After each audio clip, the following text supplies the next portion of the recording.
Muy buenos días, profesor. Me presento. Mi nombre es Richard Barichevich y el día de hoy, junto a mis compañeros Juan Zúñiga y Jorge Castillo, vamos a hablar sobre la importancia de los elementos de protección personal. En primera instancia, debemos tener presente qué son estos elementos de protección personal. Y bueno, la legislación vigente dice que todo equipo, aparato o dispositivo especialmente proyectado y fabricado para preservar el cuerpo humano en todo o en parte de riesgos específicos de accidentes del trabajo o enfermedades profesionales. Algunos ejemplos de elementos de protección personal son los protectores de piel, protectores de cabeza, protectores auditivos, oculares, de torso, de pies, etc. Tenemos una infinidad de elementos de protección personal para el cuerpo. De igual forma, ¿cuáles son las características que deben tener estos elementos de protección personal? Estos son claros, deben cumplir con ciertos estándares de calidad definidos por normas técnicas, es decir, estos deben ser certificados. El uso de estos es personal e intransferible, no pueden pasar de trabajador en trabajador. Su uso debe ser práctico, este no debe restringir ni limitar el movimiento del trabajador. El peso debe ser el mínimo posible, debe ser fácil su limpieza y su mantención. De igual forma, voy a responder a una interrogante que muchos tienen, que es si los elementos de protección personal tienen algún costo para el trabajador. Y la respuesta es no, puesto que el Decreto Supremo número 594 del Ministerio de Salud, específicamente en su artículo número 53, dice que el empleador deberá proporcionar a sus trabajadores libres de costo estos elementos de protección personal y además su adiestramiento o capacitación para el correcto uso de estos elementos. Mientras que por su parte el trabajador deberá usarlos en forma permanente mientras se encuentre expuesto a un eventual riesgo. De igual forma, tenemos algunas recomendaciones preventivas para el correcto uso de estos elementos de protección personal. Estas son las capacitaciones correctas, como ya lo hablamos, de los elementos de protección personal, buscar una asesoría también para buscar qué elemento de protección personal corresponde a qué riesgo de cada trabajador. Por otra parte, los elementos de protección personal deben ser monitoreados permanentemente. ¿Y esto por qué? Para ver si tienen alguna raspadura, ¿cierto? Algún agujero o algo que haga que este elemento de protección personal pierda su vida útil. Como normativa vigente tenemos la ley 16.744, específicamente en su artículo número 68, el Decreto Supremo número 594 en su artículo 53 y 54, y los Decretos Supremos número 173 y número 18. Y bueno, con esto finalizo mi parte de la presentación, profesor. A continuación, mi compañero va a hablar sobre un caso ejemplo de lo que yo dije en esta presentación.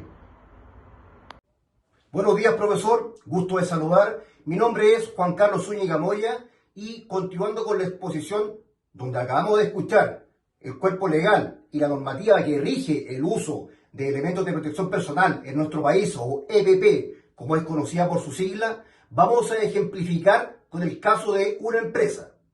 La empresa constructora cuyo nombre es Cermex Limitada.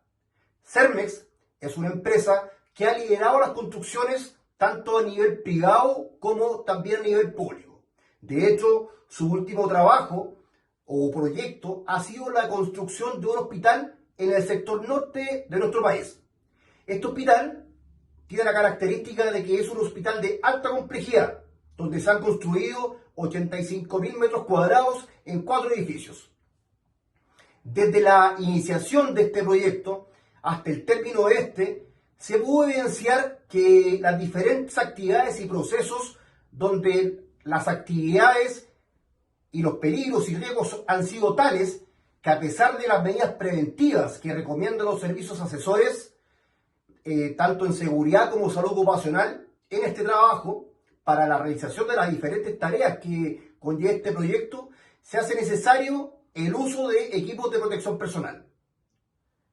Pero a pesar de que la entrega del equipo de protección personal es oportuna, los accidentes de trabajo siguen siendo evidenciados y en muchas ocasiones el uso incorrecto o el no uso de estos equipos puede llevar a consecuencias fatales. Para ejemplificar mejor, tenemos el caso de don Juan. Don Juan es un maestro que trabajaba sobre 3 cuerpos de andamio y tuvo una caída el mes pasado. La investigación arroja que don Juan solamente llevaba casco y guantes como elementos de protección personal. A consecuencia de esto, tenemos a don Manuel, quien se encontraba en el piso y fue golpeado por las herramientas que cayeron junto con don Juan.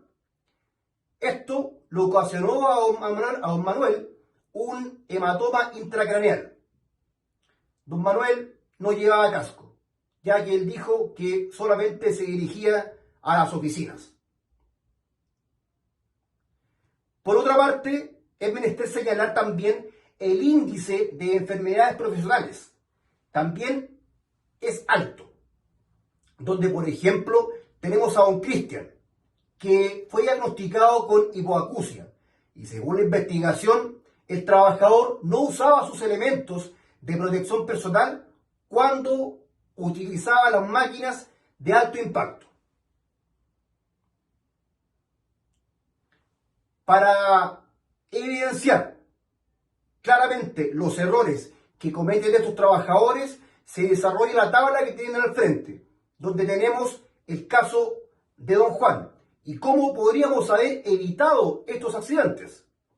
Y claramente tenemos a don Juan que en cuanto al uso de equipos de protección personal debió haber tenido su arnés, un casco de trabajo en altura, una eslinga de posicionamiento, un salvacaídas y un absorbedor de choques.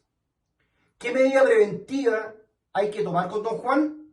Que en efecto se capacite o la empresa debe capacitarlo acerca del trabajo en altura y los riesgos que esto conlleva.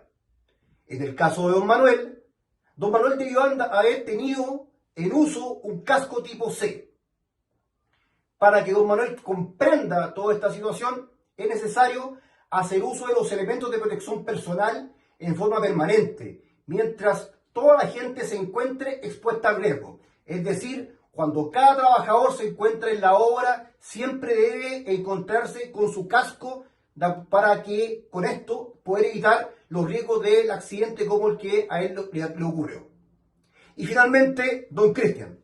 Don Cristian debe ocupar tapones de oído, orejeras semiesféricas de plástico y lentes de seguridad. También se debe capacitar acerca del uso correcto de elementos de protección personal. Con esto tenemos claramente que tanto don Juan, don Manuel y don Cristian debieron haber ocupado estos equipos de protección personal y las medidas preventivas que se deben tomar para que este tipo de situaciones no vuelva a ocurrir. Muchas gracias. Buen día, mi nombre es Jorge Castillo y voy a comentar acerca de los riesgos laborales y los elementos de protección personal que existen para controlar estos riesgos.